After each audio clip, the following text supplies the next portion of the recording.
Hey guys, this is 6.4. In 6.4, we are going to be factoring binomials using a special formula called the difference of two squares.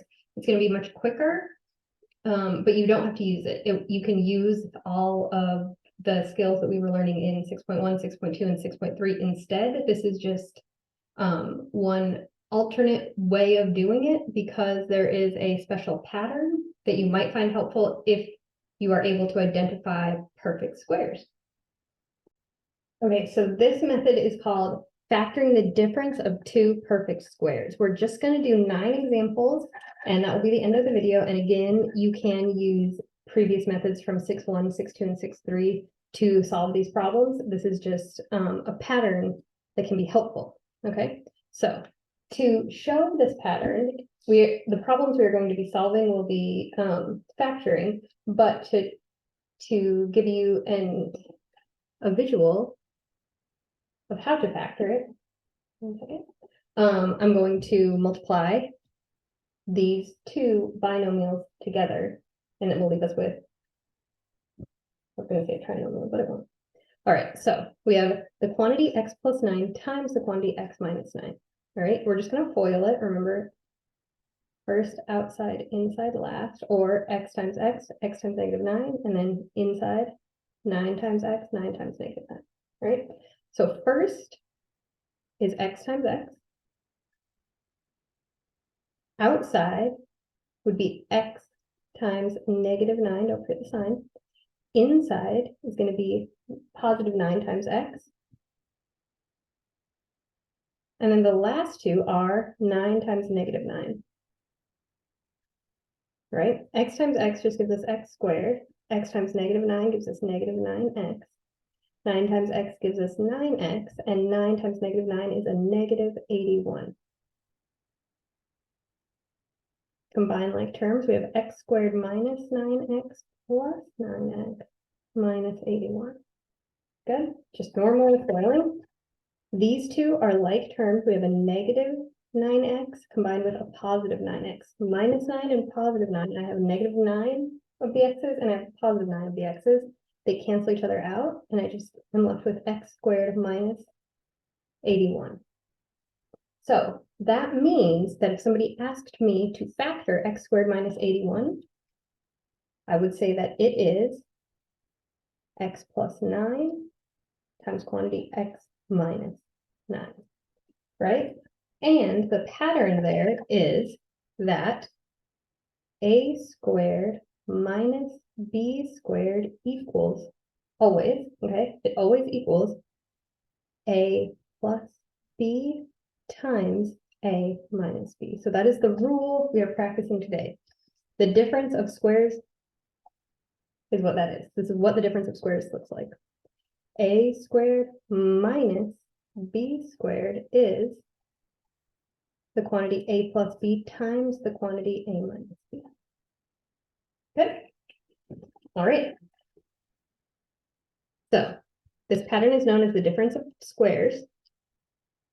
And what you want to do, so the reason we call it a squared and b squared with a minus in between them, or x squared and y squared with a minus in between them, is because you need to find x and you need to find y. Try to identify what terms are being squared before applying the pattern. So when you look at it as a squared minus b squared, think to yourself, what is a and what is b? And then just plug them in and you're done. Okay. So just like this one, x squared minus 81 equals x plus 9 times x minus 9. Z squared minus 81 is going to look very similar to that.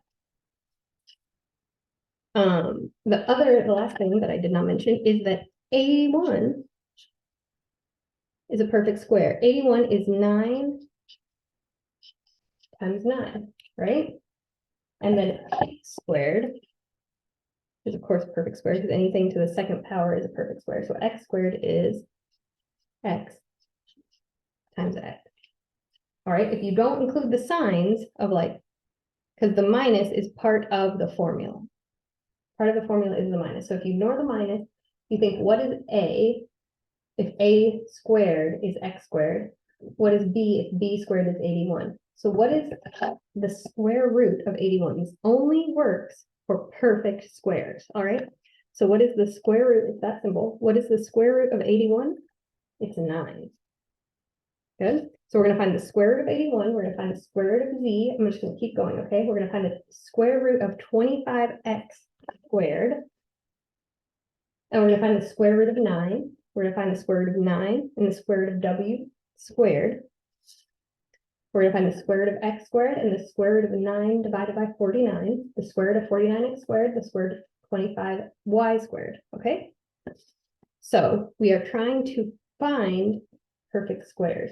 When you see two perfect squares, like x squared and 81, and a minus sign between them, you can use this rule. Okay, so remember it is a squared minus, let's say plus, b squared equals, right? So we want to find what is a. If a squared in this example is z squared, right? How do we find the square root of a squared? The square root of a squared is just a, and the square root of z squared is z. Good. So if a squared is z squared, a is z, b squared is 81, square root of b squared is b, square root of 81 is not 8, it's 9, right? We just put it in our calculator. The square root of 81 is 9. So z squared minus 81, a is z, b is 9. Remember, we're not taking the square root of negative 81 because the minus is part of the formula. So we found a squared is z squared, so a is z, b squared is 81, the square root of 81 is 9. So our first term in this format is z, and our second term is 9. So all we do now is say a plus b times a minus b. I know my a is z, my b is 9, so z plus 9 times z minus 9. Good. It's a bit more complicated because now we're just going to take, so instead of showing it like this, because it's a little bit confusing, I'm just going to say, what is the square root of this? And if it's a perfect square, I'm going to use this pattern. What is the square root of this? Not negative 9, positive 9, because the minus is part of the formula. So what is the square root of 25x squared? The square root of 25 is 5, right? Because 5 times 5 is 25. Square root of 25 is 5, we know that. The square root of x squared, right? The square root of 25 is 5 because 25 becomes 5 times 5, right? And then once you have a pair under the radical, it comes out as 1, right? So the square root of 5 times 5 is just 5. We can do that also to the x. So the square root of x squared is the square root of x times x. Once you have two of the same factor under a radical that doesn't have a different number than 2 right here, whatever number is right here is how many of those you need. You have two x's under the radical, your answer is just x. So 25 is 5 times 5, so it becomes 5. X squared is x times x, so it becomes x. So the square root of 25x squared is 5x. The square root of 9 is 3. Again, you can just put that in your calculator, or we can think 9 is 3 times 3. The square root of 3 times 3 is 3. The square root of 9 is 3, or the square root of 3 times 3 is 3. So because that's the square root, if I have two of the same factor under the radical, it comes out as 1. Good. All right, so that means 25x squared minus 9 is 25x squared becomes 5x, 9 becomes 3. So my a is 5x and my b, I knew I couldn't do it. I tried them. My a is 5x. My b is 3. So it's 5x plus 3, 5x minus 3. Good. We already know what is the square root of 9. The square root of 9 is 3. What is the square root of w squared? Remember, not negative w squared, just w squared. W times w, which is just w. So we say 9 minus w squared is 3 plus w times quantity 3 minus w. Okay. Number 6. Here we see 4x squared plus 25. 4x squared, the square root of 4 is 2. The square root of x squared is x. The square root of 25, we know, is 5, because 5 times 5 is 25. However, that is not a minus sign.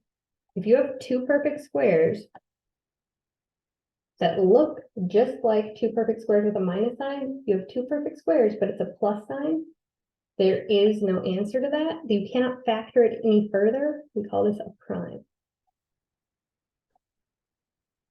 Okay, you can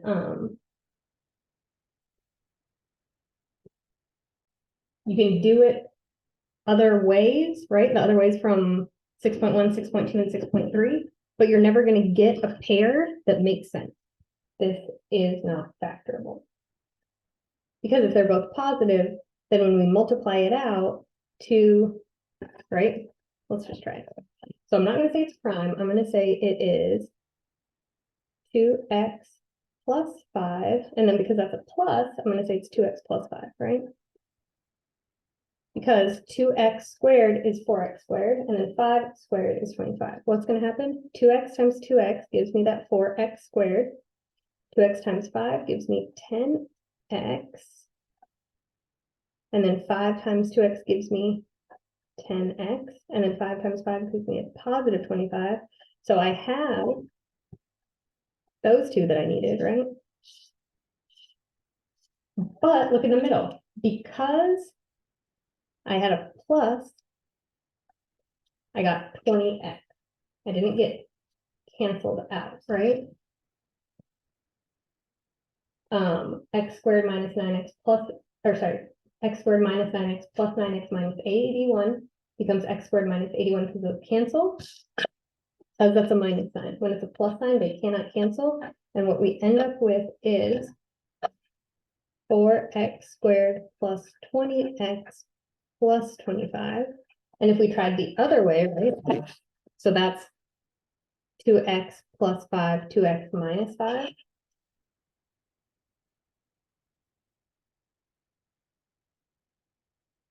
The way we did number 5, for example, let's try that one. 2x times 2x is still 4x squared. 2x times negative 5x is negative 10x.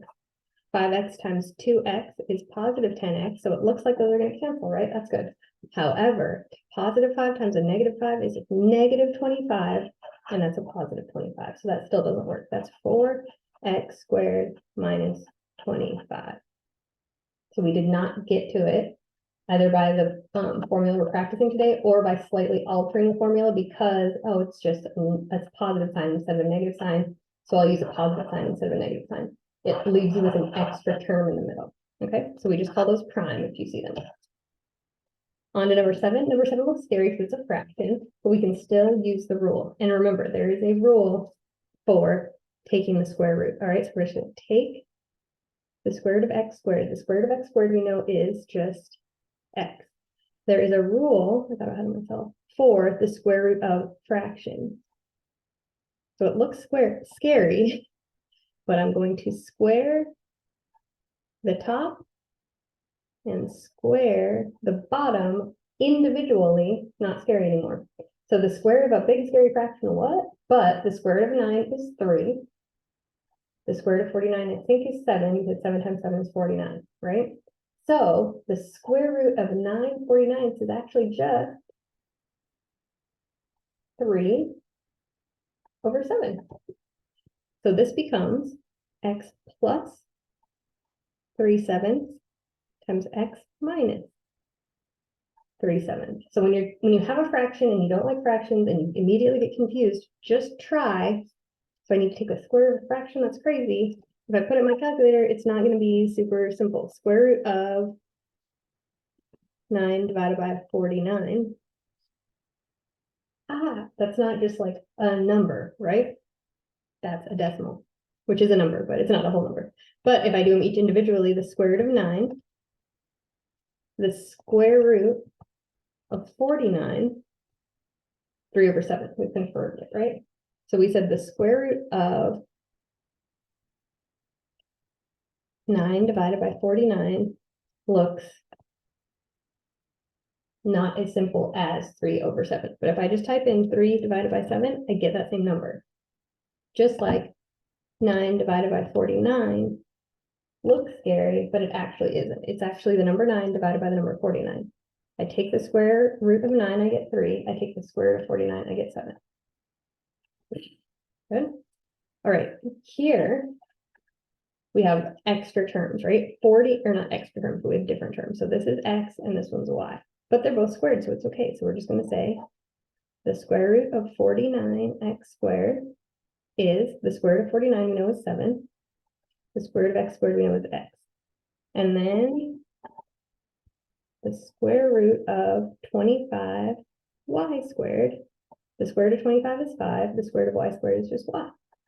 Good. Put those together the way we've been putting all the other examples together. We have 7x plus 5y times, and it doesn't matter if you start with the plus or you start with the minus. So here the plus is in front, minus, plus, minus, plus, minus. If I don't know all this plus, minus, it doesn't matter if the plus is in front or behind. 7x minus 5y. That is still a correct way to write it, because we're just multiplying everything. So it doesn't matter if it's 7x minus 5y times 7x plus 5y, or 7x plus 5y times 7x minus 5y. Here, 9 and 10 are not going to work. Why aren't they going to work? Because this is just a. You can't take the square root of a, right? That's not a perfect square. You can't take the square root of a cubed. Well, you can. The square root of a cubed would just be a square root a, right? But that's not, all the rest of these had more whole numbers, right? So that's not what we're doing. So if you see a cubed, you're not going to use the difference of 2 squares rule.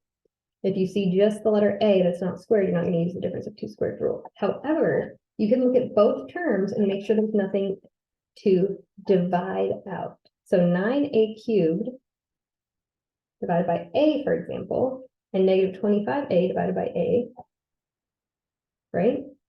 I can divide out an a from 9a cubed minus 25a. What I'm left with is a times 9a squared minus 25, right? I know that's true because if I multiply it back out, I'll get a times 9a squared is 9a cubed, and a times negative 25 is negative 25a. So I know it's true. I can do it backwards to make sure. And now I can just leave a out in front, and I can still find the square root of what looks like 2 perfect squares. 9a squared is a perfect square, and 25 is a perfect square. 9a squared becomes 3a, and 25 becomes 5. So this is now a times the quantity, 3a plus 5, times, 3a minus 5. I kept meaning to switch up so you can put the minus in front. Same thing here, and this is already our last example, but here we have 8a to the 4th b minus 18b cubed. Can I take a to the power of 4 and square it? I can, because if we think about it, a to the 4th is just a times a times a times a, which is a squared, right? Because we have 2 groups of a. The square root of a times a times a times a is a times a, which is a squared. So that one's okay because it's even. But an odd number, again, is going to leave us with a cubed becomes a times the square root of a. So b b times b times b. Problem here is if you have a pair, you can take it out, but you still have one b under the radical, okay? However, just like we factored out an a up here, we can factor out a b down here because 8a to the fourth b minus 18b cubed, right?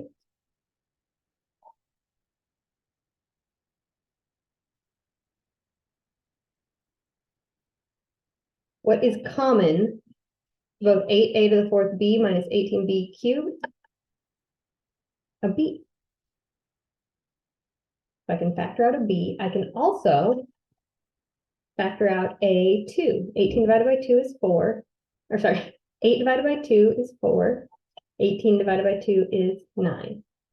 So I'm going to factor out a 2b from 8a to the fourth b minus 18b cubed. And when I take 8a to the fourth b divided by 2, I get 4. When I divide it by b, I get a to the fourth minus 18b cubed divided by 2b. 18 divided by 2 is 9. B cubed divided by b is b squared. So now, just like I had an a on the outside, now I have 2b on the outside, and these are two perfect squares. 4a to the fourth. If I take the square root of a 4 to the fourth, 4a to the fourth, I get 4 squared is 2, a to the fourth power is a squared, and then the square root of 9b squared, the square root of 9 is 3, the square root of b squared is b. So that original 2b, and then 4a to the fourth minus 9b squared is 2a squared minus 3b times 2a squared plus 3b, okay? Again, if you just want to do it a different way, it will still work. This is just a pattern that can help you if you see, oh, the first term is a perfect square, the second term is a perfect square, there's a minus sign between the terms, okay? Why does the sum of squares not factor? Because, right? Because we need one of those to be positive and one to be negative in order to cancel out the middle term. If they're both positive, that middle term will just double and it will not end up with just two terms. Good. The answer is when multiplying binomials, the only way to get a binomial result is if the two middle terms cancel each other out. That only happens if last term of each binomial is a different sign. So we have a positive 9 and a negative 9. We have a positive 3/7 and a negative 3/7, right? But this will always result in the last term being negative. So that last term is negative, last term is negative, last term is negative, last term is negative. That's the only way it's going to work. That's why it's called the difference or minus sign, the difference of two squares. All right, that is all for that video, and thank you for watching. Email me if you have questions.